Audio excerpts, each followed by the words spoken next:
سوال یہ پوچھا گیا ہے کہ اگر کوئی شخص نماز کے دوران اسے سجدہ سہو لازم ہوا ہے تو اور تشہد پڑھے بغیر ہی وہ سجدہ سہو کر لے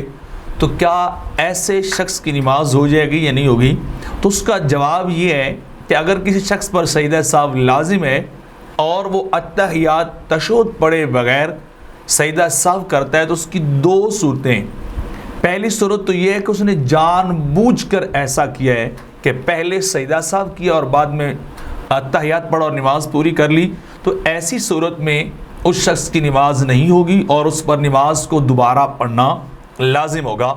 دوسری صورت یہ ہے کہ اگر وہ بھولے سے ایسا کرتا ہے کہ اسے یاد نہیں رہا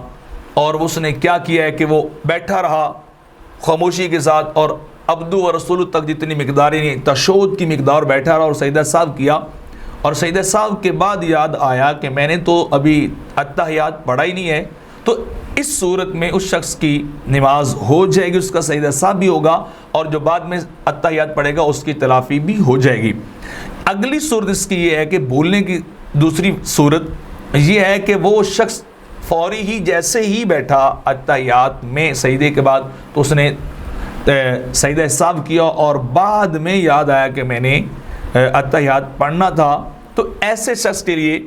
حکم یہ ہے کہ ایسا شخص جو ہے وہ کیا کرے، وہ اتحیات پڑھے اور پھر دوبارہ سجدہ سہو کرے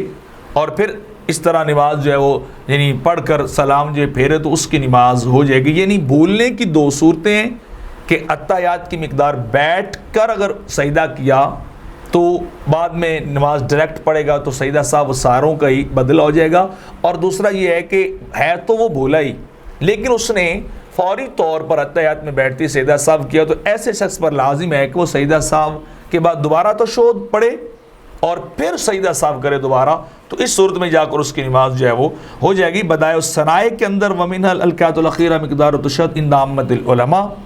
ثُمَّ الْقَدْرُ الْمَفْرُوضُ مِنَ الْقَادِرِ الْأَخِيرَةِ وَقَدْرُ التَّشَهُّدِ، یعنی اس کے ضمن میں اور آگے بھی یہ لکھا گیا کہ اگر ایسا شخص کوئی کرتا ہے تو یہ صورتیں ساری جو ہیں اس کے اندر مطلب عربی کے اندر وضاحت کی گئی ہے کہ اس کو اس صورت میں ایسا کرنا چاہیے، اس صورت میں ایسا کرنا چاہیے، تو اس کی نماز جو ہے وہ